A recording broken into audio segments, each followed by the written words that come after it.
आज हम डिस्कस करेंगे कि पीएचडी में आइडियाज़ कैसे जनरेट करते हैं या यूं कहिए कि प्रोजेक्ट कैसे सर्च करते हैं। तो अब आपको अपने रिसर्च फील्ड की ब्रॉड एरिया की जानकारी है और रिसर्च टॉपिक के बारे में सुपरवाइज़र से बात हो गई है, लेकिन अभी कन्फ्यूजन और डाउट इस बात का है कि मैं कौन सा सिस्टम ABC लूँ और उस पर काम करूँ या फिर उसे लैब में बनाऊँ या उस पर सिमुलेशन रन करूँ, और वो सिस्टम क्या होना चाहिए, मैं उस पर रन क्या करूँ। तो ये जो कन्फ्यूजन है आपको पीएचडी के शुरुआत के दौरान आती है या फिर आप एक नया टॉपिक सर्च कर रहे हैं उस दौरान आती है। तो हम लोग एक ब्रॉड एरिया की नहीं, रिसर्च टॉपिक एंड प्रोजेक्ट्स की बात करेंगे कि जिस पर आप काम करेंगे। जनरली ऐसा होता है या फिर बहुत सारे स्टूडेंट्स को ये बेनिफिट मिल जाता है कि उनको अपने सुपरवाइज़र से ही प्रोजेक्ट मिल जाता है। उनका भी रिसर्च एक्सपीरियंस है, उन्होंने अपने रिसर्च एक्सपीरियंस से कोई सिस्टम सोचा हुआ हो या फिर उन्होंने कुछ रीडिंग की हुई है उस रिसर्च टॉपिक में, तो उन्हें वहाँ से आइडियाज़ मिल जाते हैं। अगर आपको अपने सुपरवाइज़र से प्रोजेक्ट मिल गया है तो आप उस टॉपिक पे बहुत सारे पेपर्स पढ़ो और अपना काम करना शुरू कर दो। लेकिन आइडियली आपको 2 से 3 प्रोजेक्ट्स पर साथ में काम करना चाहिए। अगर एक प्रोजेक्ट काम नहीं किया तो बाकी तो करेंगे। उस केस में तो आपको अपना प्रोजेक्ट खुद ही सर्च करना पड़ेगा।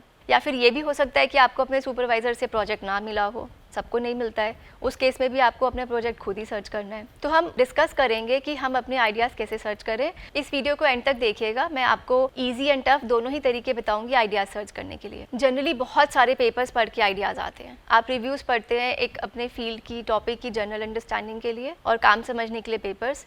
रीडिंग करना किसी भी रिसर्च की एक मोस्ट इंपॉर्टेंट एक्टिविटी होती है। आपको अपने टॉपिक की बहुत अच्छी जानकारी होनी चाहिए, क्योंकि आप एक बहुत ही छोटे से एरिया में काम करते हो, बहुत ही नीश एरिया में काम करते हो। आपको उसमें बहुत डीप जाना बहुत ज़रूरी होता है, इसलिए आपको रीडिंग करना बहुत ज़रूरी है और आपको अपने फील्ड की बहुत अच्छे से जानकारी होनी चाहिए।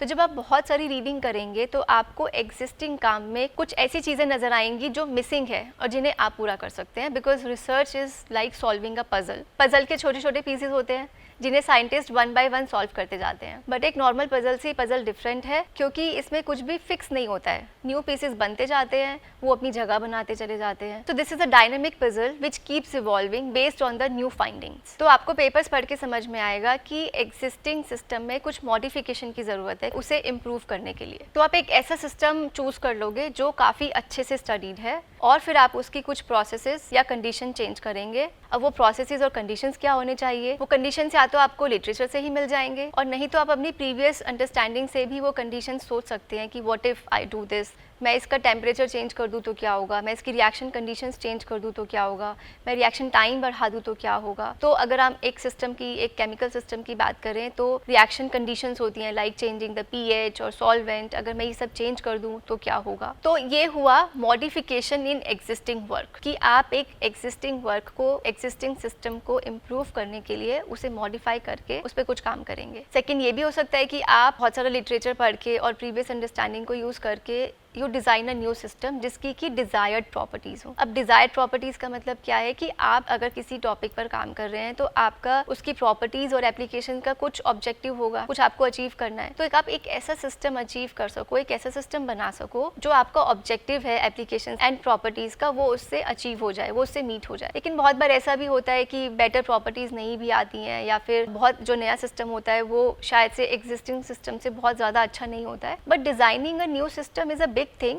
अगर उसके रिजल्ट्स अच्छे खासे आ रहे हैं तो आप उन्हें डेफिनेटली पब्लिश कर सकते हैं। नेक्स्ट मेरा सबसे फेवरेट तरीका है कि to take a system, to take an example from the published papers from the existing literature and try to reproduce it. बहुत बार इसी से आपको एक नया काम मिल जाता है या फिर कुछ गैप्स मिल जाते हैं, मॉडिफिकेशंस बहुत इजीली मिल जाते हैं। जब आप उस सिस्टम पर काम करना शुरू करते हो तो आपको वो सिस्टम समझ में आने लगता है, तो आप उसमें मॉडिफिकेशंस भी बहुत इजीली कर पाते हो और उससे कुछ ना कुछ नया काम निकाल ही लेते हो। और अगर आपको कुछ नया काम सपोज ना भी मिल पाए, नहीं भी मिल पाए अगर, तो आप कोई भी काम रिप्रोड्यूस करने से काम करना सीख जाते हो। Not only that, you also learn the language of research. Language of research का मतलब है कि अगर आप कुछ डेटा कलेक्ट कर रहे हो, कुछ प्रोसेसेस कर रहे हो, डेटा इंटरप्रेट कर रहे हो, उस सब की एक लैंग्वेज होती है जो डिफरेंट होती है डिफरेंट टॉपिक्स के लिए। तो जैसे फॉर एग्जाम्पल आपके गाइड कह देते हैं कि जाओ ये डेटा रिकॉर्ड करके लाओ या फिर ये रन करके देखो इसके ऊपर, तो शुरुआत में तो आपको वही समझ नहीं आता है कि हम वो डेटा रिकॉर्ड क्या करें, कैसे करें, उस डेटा का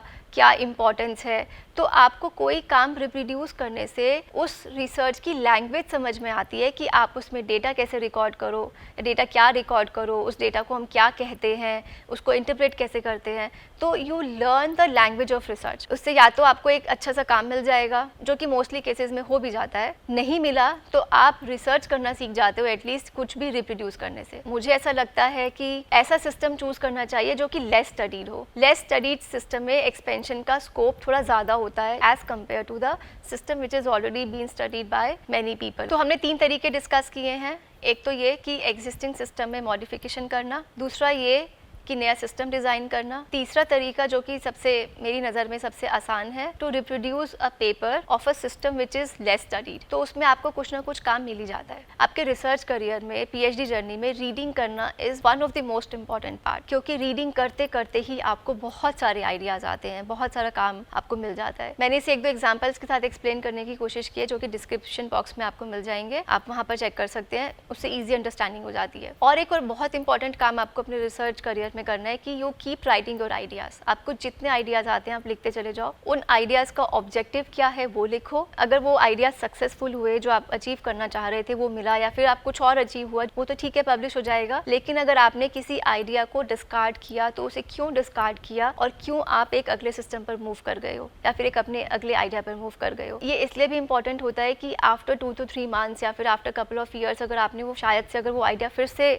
उठा करके उस पर काम करने की कोशिश करी, तो आप उस फील्ड के एक्सपर्ट हो, आप उस फील्ड में बहुत ज़्यादा जानते हो। तो हो सकता है कि आप उसे एक नई अप्रोच के साथ, एक नए तरीके के साथ आप सेम प्रॉब्लम को टारगेट कर सको। अगर आप लिखोगे नहीं तो आप सेम ही प्रॉब्लम में बार बार फंसते जाओगे और आपको यही याद नहीं रहेगा कि आप पहले उसे क्यों डिस्कार्ड करके आए थे, क्या प्रॉब्लम्स आपने फेस की थी, उनको इम्प्रूव कैसे किया जाना था। तो लिखना इज़ वेरी इंपॉर्टेंट। आपको आइडियाज़ आएंगे, उनके ऑब्जेक्टिव लिखो। सक्सेसफुल हैं तो पेपर पब्लिश हैं, अगर नहीं है तो आपको उनको डिस्कार्ड करने का रीज़न मालूम होना चाहिए। तो मैं उम्मीद करती हूँ कि आपके पास आइडियाज़ की कमी नहीं होनी चाहिए, बस चाहिए तो एनर्जी उनको जल्दी जल्दी इंप्लीमेंट करने की। अगर इस टॉपिक से रिलेटेड आपके कुछ सवाल हैं तो कमेंट बॉक्स में आप डाल सकते हैं। I will be happy to answer them. फिर मिलते हैं एक नए टॉपिक के साथ। Thank you.